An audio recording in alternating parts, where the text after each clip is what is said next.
Thank you very much.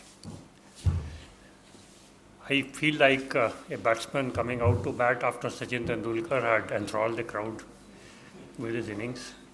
But I think you will all have to bear with me because in the batting order everyone must bat. And we are nowhere near winning, so I must bat through the innings.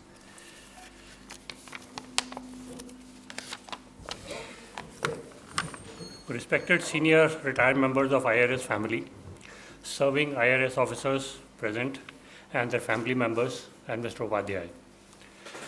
It is my proud privilege to welcome you all to this function being held today to commemorate completion of 84 years of our esteemed service. For me, 36 years spent in the railways appear to melt into a much shrunken period when I see in the audience some of the respected seniors in the service who have been my mentors, guides, teachers in the past. I thank you all for sharing with me the knowledge, the skills, and above all, the unbounded affection during my formative years in the service. Last year, under leadership of Srimati Vijayakant, we had taken a resolve to make IRAS Day a permanent feature in our calendar. Today's get-together is a step to honor the commitment we made to ourselves. I am sure that with this, observing IRAS Day will become a habit with us. And I do feel reassured about its sustainability because one of my esteemed seniors had taught me many years back that habits die hard and good habits die even harder. Each day during the 36 years, I have felt proud to be a member of this service. I am sure this sentiment is all pervasive amongst the members of the service. While I was one of the rare creatures who did not even appear in the higher UPSC papers, which used to be a prerequisite for candidature for IAS and IAFS, I am confident that the feeling of no regrets runs deep across most, if not all, members of the service. Our service has produced several brilliant and visionary brains. Right from day one in the service, I have often been overwhelmed at the intellectual and human capital amongst members of IRAS. There have been role models galore, and it has been like drinking water from a hosepipe. We are 84 years old today. Wisdom that accompanies attainment of this age is our wealth. Unlike individuals who develop physical frailty at this age, the organizations and institutions which have been tended properly are more vibrant, more adopted, more fit to survive and thrive at such age. However, like individuals and institutions, we need to periodically reassess and confirm that we are evolving right and moving in the right direction. Corrective action, wherever required, must be taken if the glory has to be sustained. Railways have evolved considerably over the years. In the last 20 years itself, volume of railways business has gone up 300% in PKM terms for passenger traffic and 200% in NTKM terms for freight traffic. The overall milieu of governmental functioning has undergone a paradigm shift too, not all in the right direction though. There has been considerable impact on our functions and duties on all fronts, be it accounting, financial advice, investment decisions, contracts and contract management, and last but not the least, challenges in financing rail infrastructure. We have come a long way from a GBS sustained model of investment. Some of the visionaries in our service thought of non-governmental investments in the rail sector in mid-1980s and created the institution of Indian Railway Finance Corporation. The far-sighted business model put in place was innovative and took care of all relevant concerns. The proof is in the longevity of IRFC model as a successful financing means for the ministry for close to 3 decades. Need to leverage private investment to create rail infrastructure to meet the emerging demands for consolidation and expansion of the Indian railway system has thrown up newer challenges in recent years. Yet, the biggest challenge in recent years has been an aversion to adopt market-driven tariffs in railways. An inexplicable paranoia about letting passenger fares stagnate for over a decade has taken its toll. We lost resource mobilization of rupees 1.30 lakh crore, which is a scenario where passenger fares had been increased by a modest 7% each year over the last decade.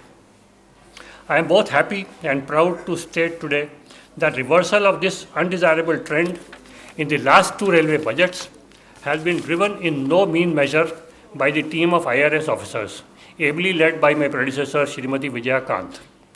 Implementation of the concept of fuel adjustment component, including for passenger fares, is another landmark made possible not only by the efforts of the present crop of IRAS officers in Rail Bhavan, but facilitated also by the excellent background work done in the last few years by our predecessors. I believe that this is another good habit we have inculcated, which will die even harder.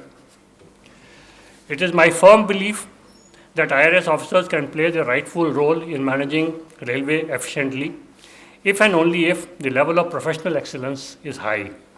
Very happily, the academic excellence of the recruits to IRAS continues to be of a high order even today.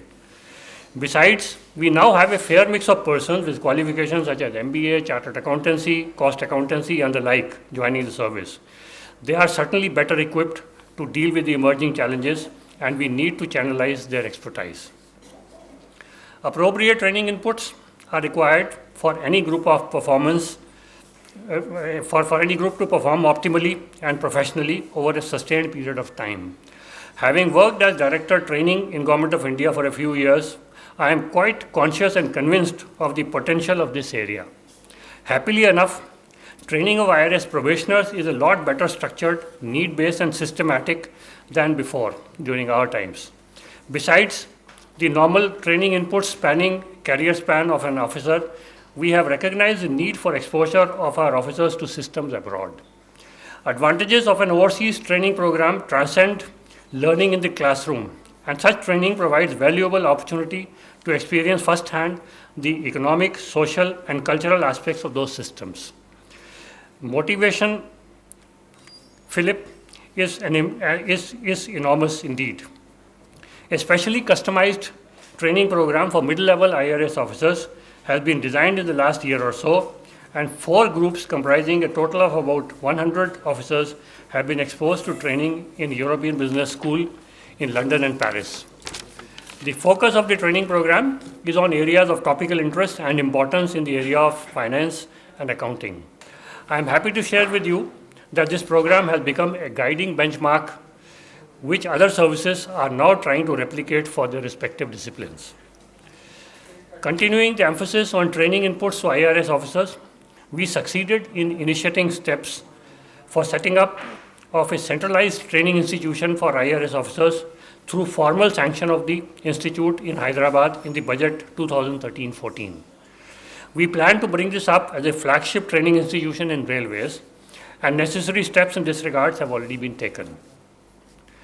Recognizing the need for initiating steps for boosting morale of our officers and in furtherance of self-pride of young officers, we had organized for the first time ever a meeting of IRAS probationers with the President of India in May 2013.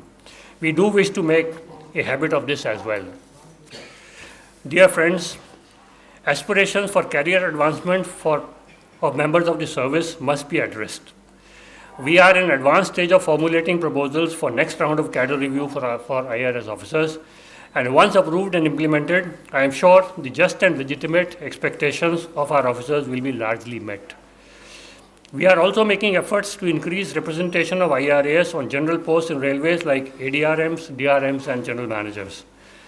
Besides, reacting dynamically to the emerging scenario, we have adopted a more liberal posture towards sponsoring names of our young officers for deputation to various organizations. Exposure so provided enables our officers to broaden their horizon, win laurels, and invariably brings good name to the service, as Mr. Prasad had also mentioned. Traditionally, at senior levels in IRAS, and we have seen it over the years, the service members have been conscious of the need for objective and just cadre management practices in order to keep the morale of the members of the service at high levels. I am committed to continuing the good traditions. It is indeed very painful to see many of our young officers suffer because of deficiency in the way tenders are being dealt with. As stated in my message on IRAS Times a few weeks back, My sincere advice to the in-service IRAS officers is to practice extra care while dealing with tenders and keep current with the orders and circulars issued by Railway Board from time to time. Internet makes the job much simpler now than it was, say, about a decade back. But more importantly, my advice is that the officers must use common sense, and even still more importantly, take some extra time and efforts to record cogent reasons for what they recommend as members of tender committees and while taking other decisions on the files. I believe that the way the government functions, in case they can demonstrate application of mind while arriving at recommendations and decisions, the resulting torment in the case of an unfortunate mistake is likely to be far less grievous. In the end, I wish to come to an emotive subject for me. Coincidentally, as was mentioned earlier, one of my dear batchmates, Arjun Rakshit, is bidding goodbye to Railways today. Having grown in the system together, retirement of a batchmate always brings back a sense of nostalgia about the years gone by. Arjun is retiring from the Railways only to retire himself in another vehicle called Railway Claims Tribunal. I wish him and his wife a very happy and satisfying second innings in Railway Claims Tribunal. Before I end, if I am permitted to dream aloud, I have often been thinking, can we convert IRAS over a period of time into a verb? And when I mention this, I have in mind the verb called Xerox. Xerox was a proper name. It has been converted into a verb. So probably I think someday we should be able to have a situation where in the railways, whenever there is a confusion, when there is a complication, when there is a problem, people should be able to say that the problem has been IRASed.